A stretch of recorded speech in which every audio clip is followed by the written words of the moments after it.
Right now, in police stations and criminal triad hideouts all across the world, Hmm. you have opposing sides of the law bowing to a shrine of the exact same ancient warrior. Like the police worship him holding a halberd in his right hand, and that represents, unwavering righteousness. Right. But the triads, they worship him holding that exact same halberd in his left hand, which represents this fierce, sort of anti-establishment brotherhood. Yeah, it's such a striking image. It really is. I mean, it's one of the most arresting images of how history gets, warped by human need. So today we are doing a deep dive into tearing down the mythology of that specific warrior. And, well, the whole group he belonged to, really. Exactly. We're diving into what is arguably the ultimate ancient military unit. I Mm. mean, a group so famous that they've completely transcended history. Yeah. They've become folklore, video game bosses, and like you said, literal deities. We are talking, of course, about the legendary five tiger generals of Shu Han. So that's Guan Yu, Zhang Fei, Huangzong, Ma Chao, and Zhao Yun. The big five. Right. And if you consume like any Chinese pop culture or historical dramas, you definitely know them. They're essentially the Avengers of ancient China. That is the perfect way to put it, yeah. Pop culture basically frames them as this flawless, completely unified superhero team, right? Just fighting side by side to build this massive empire for the warlord Liu Bei during the Three Kingdoms period. Which is not exactly how it went down. No, not at all. So our mission for this deep dive is to take our sources and basically separate the cold, hard facts from, well, centuries of fiction. Right. We're cross-referencing the incredibly famous 14th century novel Romance of the Three Kingdoms with the actual, administrative paperwork of history. Yeah, specifically Qin Shou's records of the Three Kingdoms, which was actually Yep. written in the 3rd century, so much closer to the events. And the contrast between those two sources is just staggering. It really is. I mean, the myth gives us these perfect demigods. Right. But the actual history gives us deeply flawed, incredibly resilient, and honestly, sometimes just toxic men. Yeah, navigating one of the most chaotic periods of political collapse in human history. Exactly. So to really understand them, we have to kind of strip away the romance and look at the brutal mechanics of how they actually operated. Right. But before we can even analyze the generals themselves, we have to set the stage. We need to look at the kingdom they bled to build, which is Shu Han. Because, and this is crucial, this wasn't some established empire with, golden thrones and inherited armies. No, Liu Bei's operation started from practically nothing, like less than nothing. Yeah, you really have to picture the late Eastern Han Dynasty. This is around the 180s AD. Okay. The central government has completely lost its grip on the country. And you have this massive uprising called the Yellow Turban Rebellion just tearing through the countryside. So it's basically anarchy. Total anarchy. It's an apocalyptic level of chaos. You've got starvation, displaced populations, warlords carving out territories. And stepping right into that vacuum is Liu Bei. Right. And, later literature really romanticizes his imperial bloodline, like he was this destined prince. Right, the whole uncle of the emperor thing. Exactly. But historically, his beginnings are incredibly humble. He's just a guy in Zuo County weaving straw mats and sandals for a living. Which is wild to think about. Yeah.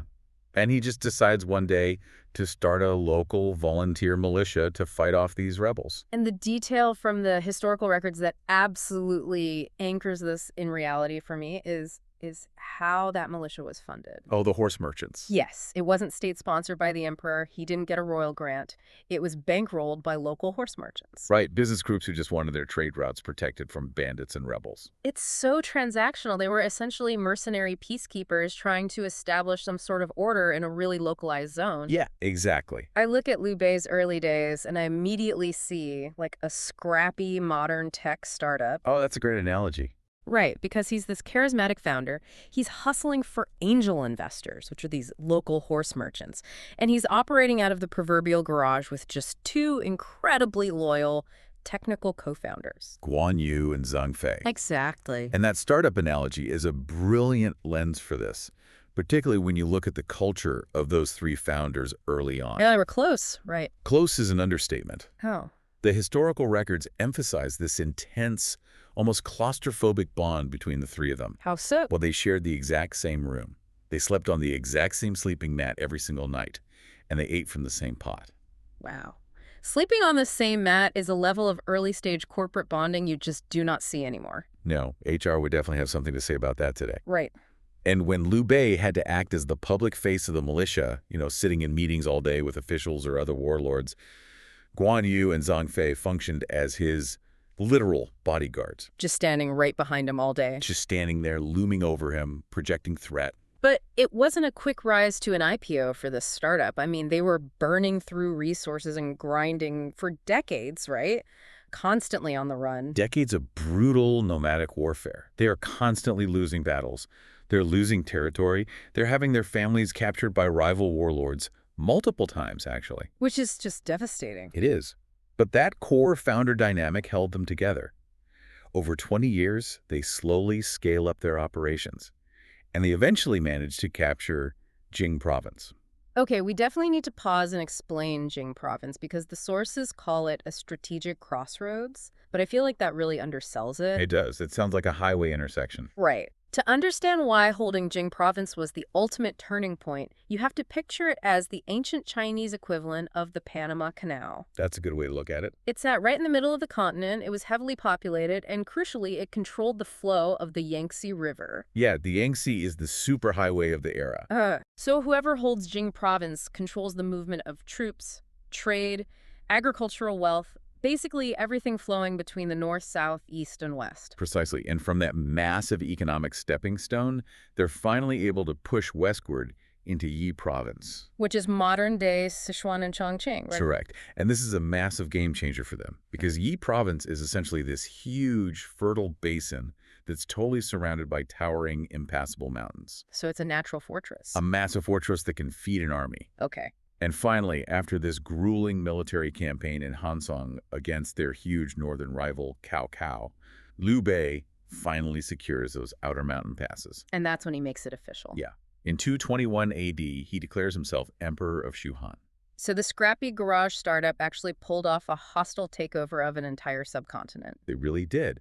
And this founding myth, right, this story of humble origins and unbreakable brotherhood, it became the ideological backbone of the entire Shuhan state. Because they couldn't compete on pure numbers, could they? No, not at all. They didn't have the vast population or the military-industrial complex of their northern rival, Cao Wei. Right. And they didn't have the entrenched, multi-generational naval advantages of Eastern Wu down to the south. So what was their edge? Shuhan's ultimate currency, the thing keeping the whole state from just fracturing apart, was loyalty. That intense, deeply personal loyalty that was forged on a single sleeping mat decades earlier, that was their core operating principle. Wow. Okay, so let's zoom in on those two original co-founders, the Vanguard brothers, Guan Yu and Zhang Fei. Let's do it. Because they are basically the aggressive tip of the spear for Liu Bei's entire physical expansion, starting with Guan Yu. What was his actual day-to-day role in this military machine? Guan Yu was the heavy hitter. Historically, he commanded Liu Bei's navy, which, as we mentioned with the Yangtze River, was vital for river warfare. Yeah. He conquered key territories like Changsha. And crucially, Liu Bei trusted him to autonomously govern and defend that Panama Canal you mentioned, Jing province. That is a massive responsibility. Huge. For about 7 years, Guan Yu was essentially acting as a sovereign viceroy in what was the most highly contested real estate in the entire empire. Which obviously requires serious martial credibility. And his battlefield feats, reading through the sources, they read like action movie scripts. Oh, they absolutely do. Like the records highlight the Battle of Boma.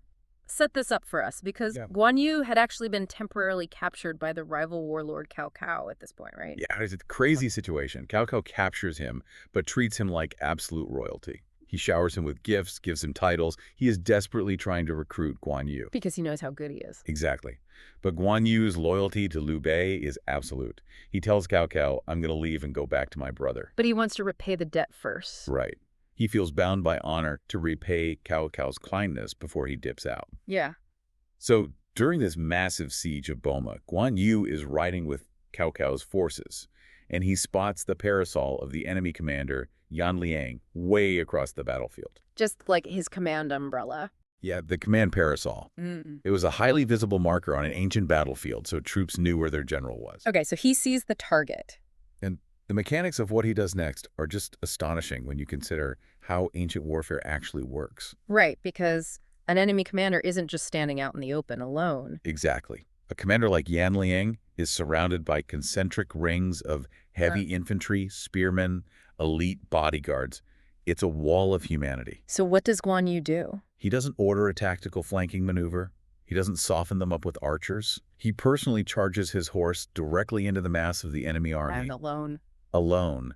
And the sheer psychological shock of this solitary warrior breaking through the lines with that level of momentum, it just paralyzed the defensive formation. That is insane. He literally cuts a path straight to Yan Liang, decapitates him in the middle of his own elite troops, grabs the severed head, and rides back out. He just takes the head and leaves. Takes the head and rides back to Cao Cao. He lifted a massive siege single-handedly because he completely broke the enemy's chain of command in a matter of minutes. I mean, it's almost unbelievable. But he backs up that explosive violence with a terrifying level of physical endurance, too. Oh, the surgery. The bone-scraping surgery, I have to bring this up because it's so famous. The records say he was hit in the left arm by a stray poisoned arrow during a battle. Wrong. And the flesh healed over, but the poison had seeped into the bone, causing him severe pain, especially during rainstorms. So a physician tells him, hey, we need to cut your arm open and literally scrape the poison off the bone. Right. No anesthesia, none. Guan Yu just stretches out his arm, tells the guy to get to work, and proceeds to host a banquet. Yeah, he just keeps eating. He is eating, drinking alcohol, chatting with his officers, playing a board game, all while his arm is sliced open and blood is pouring into a pan underneath him. Yeah. Now, as our resident historian, I need your take on this. Did this actually happen, or is this just highly effective ancient propaganda meant to make him look like an unfeeling demigod to his troops? Well, it's likely a mix of both, honestly. The event itself is documented in the primary historical text, Chen Xiao's records. Okay, so there is a basis for it. Yes, but we have to view it through the lens of Han military culture. What do you mean? Think about his position. He's a commander left entirely alone to govern a massive threatened territory like Jing province. Projecting absolute stoicism isn't just about showing off. It is a tactical necessity. Because if you show weakness... If your men see you wince, they see weakness, and morale plummets. If the enemy spies hear that the great Guan Yu is incapacitated in bed, they invade the next day. Oh, wow. I hadn't thought about the espionage angle. Yeah. So while the pain must have been unimaginably agonizing, suppressing that pain and turning a medical procedure into a public performance of casual toughness, that was a deliberate leadership strategy to stabilize his region. That makes a ton of sense. He's actively reinforcing his own myth in real time. Exactly. But for all this invincibility, you mentioned earlier that the historical records diagnose these men with fatal flaws. So what was Guan Yu's kryptonite? Arrogance. Specifically, a deep, unrelenting contempt for the gentry. Okay, let's define the gentry for the listeners, because that sounds like he just didn't like rich people, but it's much more structural than that, right? Much more. The gentry in the Han Dynasty were the educated, land-owning elite. Okay. They were the scholars, the bureaucrats, the people who actually collected the taxes, managed the logistics, organized the supply lines, and administered the laws. So they ran the country. They were the operating system of the state. Now, Guan Yu treated his common soldiers with great kindness and respect, but he openly despised his administrative peers. He humiliated them constantly. And if you alienate the operating system, the computer crashes. Spectacularly. And that's exactly what happens. When Jing province is eventually attacked by forces from eastern Wu, the defensive logistics completely collapse. Why? Did they just stop working? Worse. Two of his key logistics officers, men from the gentry class, named Mi Feng and Shi Ren, whom Guan Yu had treated with just overt disdain for years, decide they've had enough. Oh, no. They decide they would rather surrender their cities to the invading army than keep working for a boss who treats them like garbage. Wow. Their betrayal directly cuts off Guan Yu's supply lines and his escape routes, which leads directly to his capture and execution. His toxic management of his peers costs the startup its most valuable asset. That is tragic and entirely preventable. Very preventable. Well, let's look at the other half of that early vanguard, Zhang Fei. Did he share that same blind spot?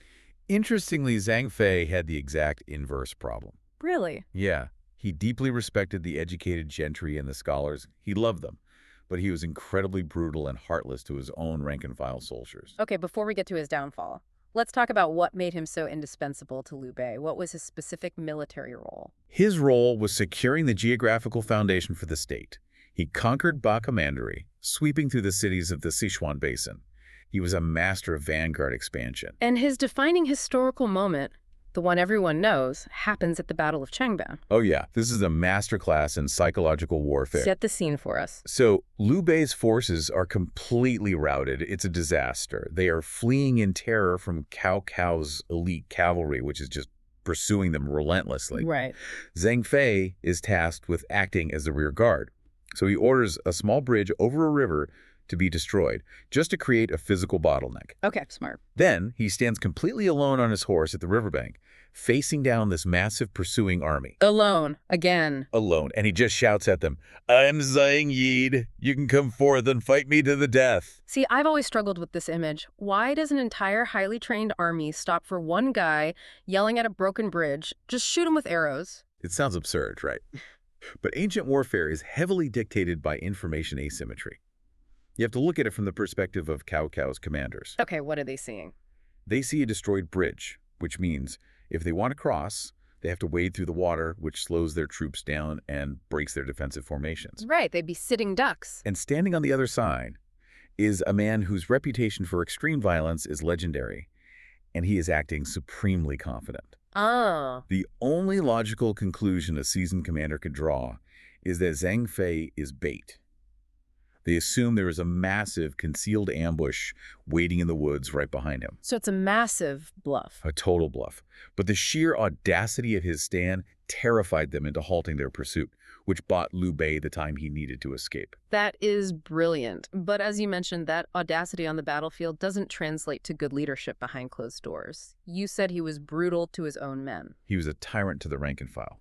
He would routinely whip and severely punish his own soldiers for really minor infractions. And then, inexplicably, he would keep those same resentful, traumatized men near him as his personal guards. Wait, that is the worst management strategy imaginable. You do not hand weapons to the people you just tortured and then go to sleep. It's baffling. And that is exactly how he died. Really? Yeah. In 221, Liu Bei is mobilizing this massive empire-wide campaign to avenge Guan Yu's death. Right, because Guan Yu was executed by the Wu forces. Exactly. Yeah. So Zhang Fei gives two of his subordinates an impossible deadline to manufacture a huge amount of military equipment, white armor and mourning flags specifically. And if they fail? He threatens to execute them.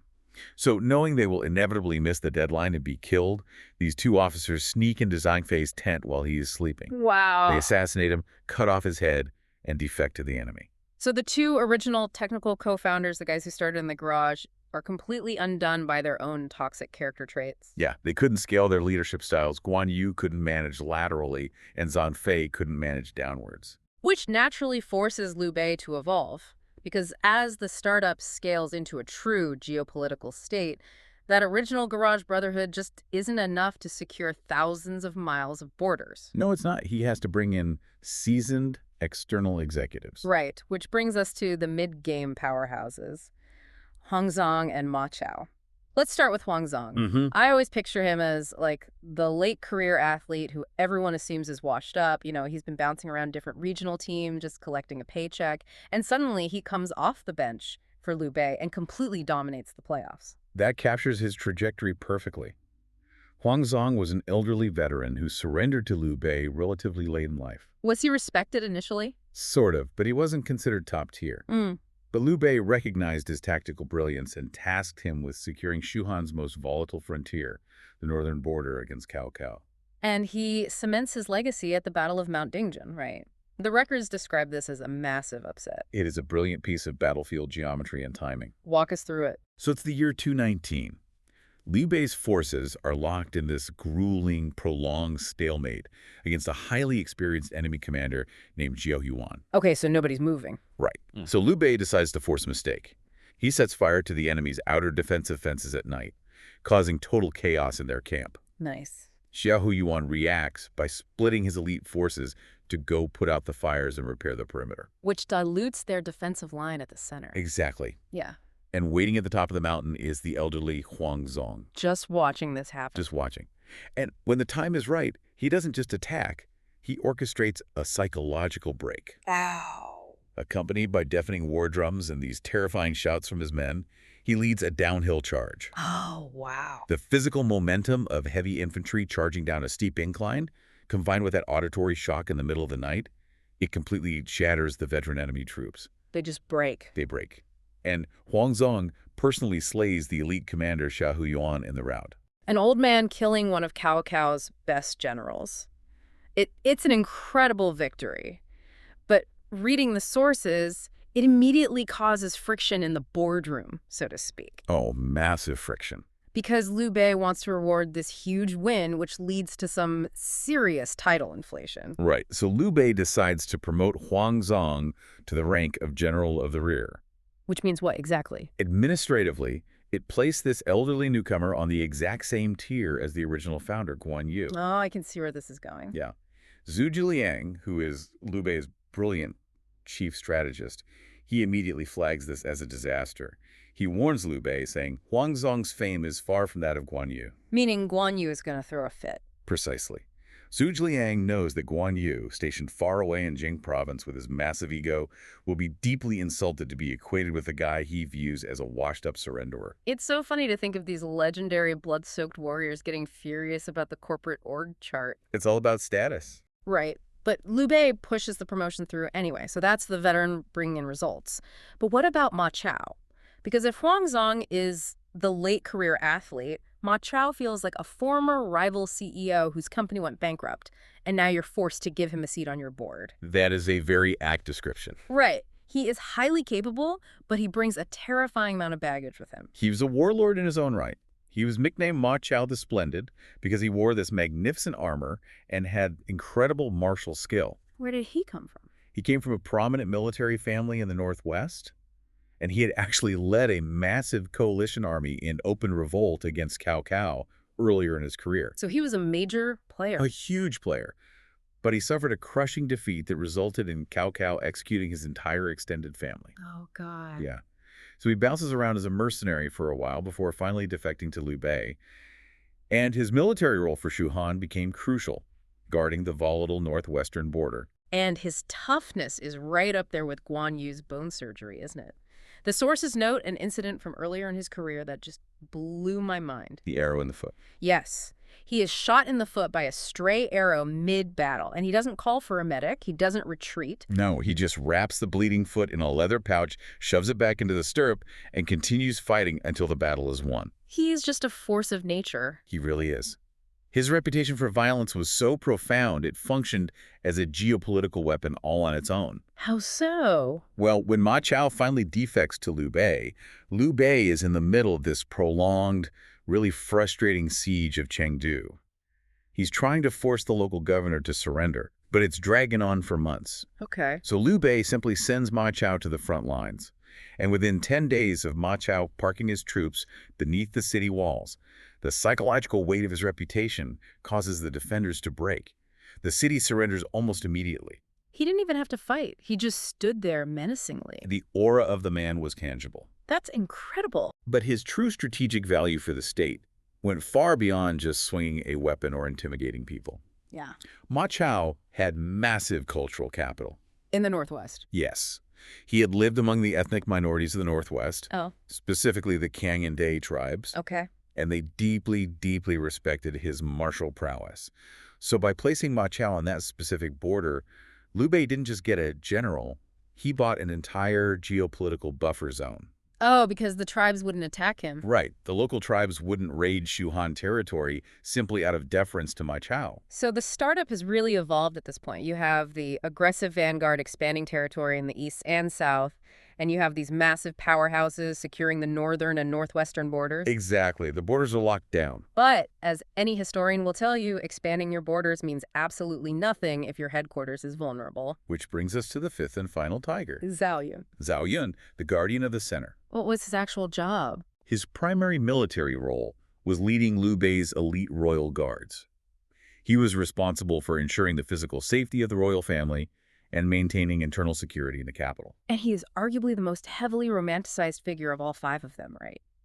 And it's almost entirely because of his actions at that same Battle of Changban, where Zhang Fei held the bridge. Yeah, they were happening at the same time.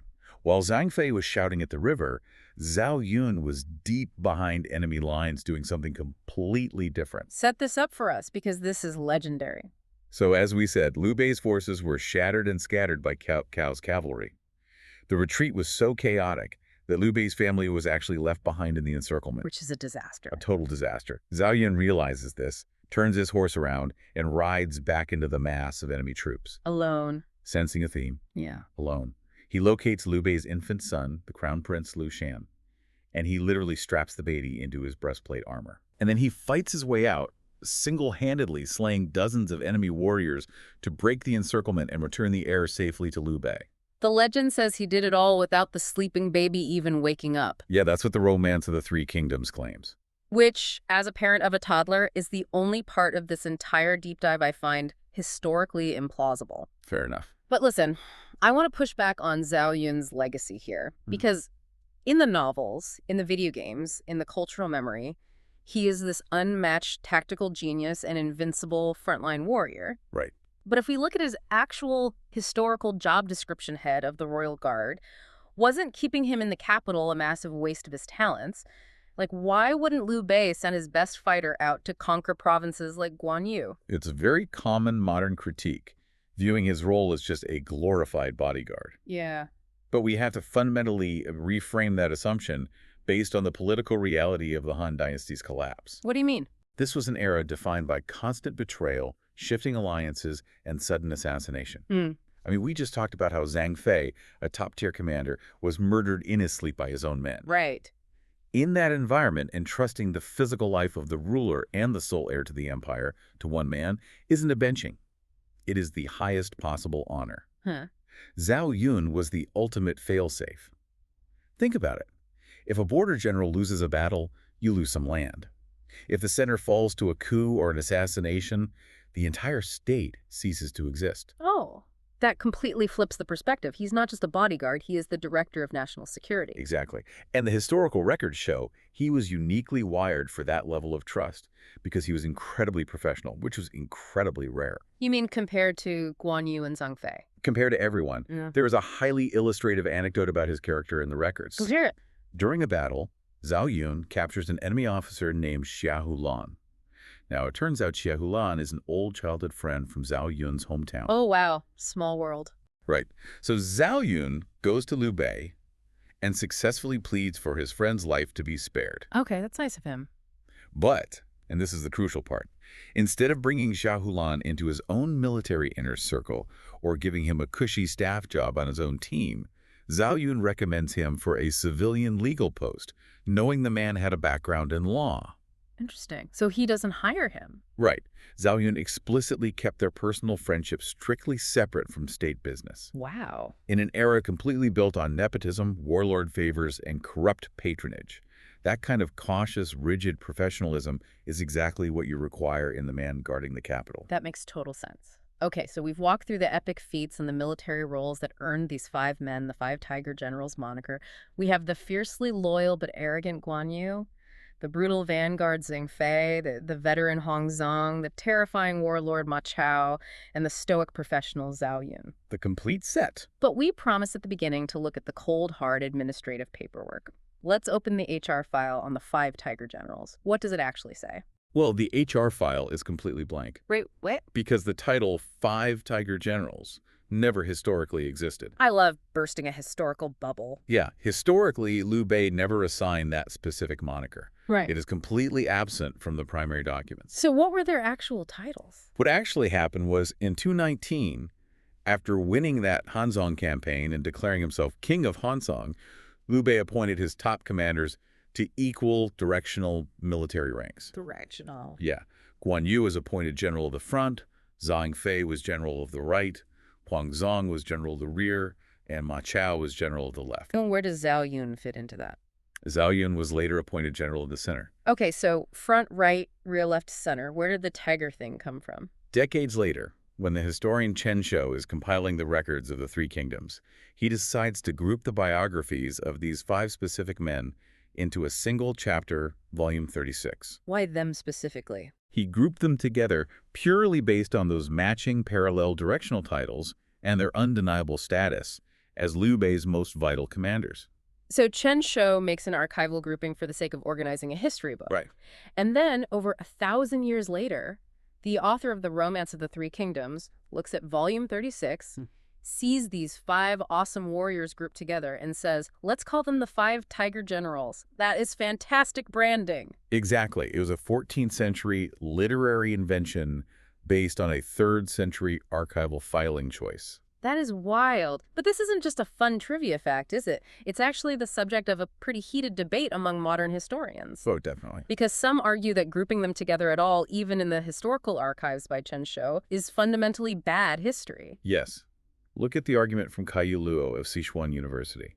He makes a really compelling point. What's his stance? He points out that Guan Yu was acting as an autonomous viceroy, leading armies of over 200,000 men, governing massive swaths of territory, and dictating regional geopolitical strategy. He was practically a king himself. Right. Meanwhile, Zhao Yun, historically speaking, almost never stepped out of the capital as a frontline military commander. He managed internal logistics and guarded the palace doors. So the critique is that they aren't on the same level. Exactly. I mean, I have to agree with the critique to some extent. Isn't it historical malpractice to group a regional governor pulling the strings of an empire with a guy whose main job was making sure nobody stabbed the CEO? It's a very fair question. It is a compelling critique. But I will defend Chen Shou's grouping and the cultural myth that followed it. Okay, defend it. Why do they belong together? The counterargument hinges on the functional survival of the state. Yes, their daily tasks were vastly different, but protecting the kingdom from internal collapse is fundamentally just as important as expanding its borders outwardly. Because if the center falls, it's all over. Right. Assigning Zhao Yun to guard the central government was a role that could only go to the most reliable, uncorruptible commander in the entire faction. Guan Yu provided the external threat. Zhao Yun provided the internal stability. 2 halves of the same coin. Exactly. They're 2 halves of the same imperial machinery. It is perfectly reasonable for Chen Shou to put them in the same volume and for subsequent cultures to revere their contributions equally. That brings us to the core of why we even study this stuff today. Yeah. Does it actually matter that the 5 Tiger title is technically fake? I don't think it does. I don't either. If the cultural impact of grouping these 5 guys resulted in centuries of incredible art, literature, societal unity, and inspiration, doesn't the myth become a historical artifact in its own right? Absolutely. Human beings, and folklore in particular, naturally seek symmetry. 5 generals for 5 directions is incredibly satisfying to our narrative brains.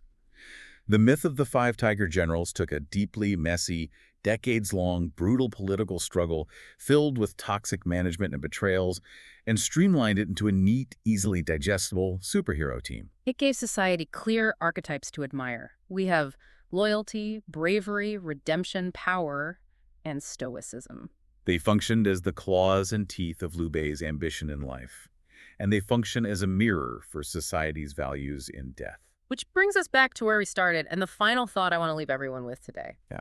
Think about the bizarre 1,000-year trajectory of Guan Yu. It's quite a journey. He started as a flesh-and-blood military general, a man who was incredibly strong and fiercely loyal, yes, but who made fatal, arrogant mistakes that alienated his staff, lost his kingdom, its most vital province, and literally cost him his head. He's a brilliant tactician who was entirely undone by his own hubris. Right. But then centuries pass. The historical records are adapted into literature. He is fictionalized into a perfect, flawless warrior in a novel. All the rough edges are sanded off. All his toxic traits are scrubbed away, and he becomes the absolute paragon of loyalty.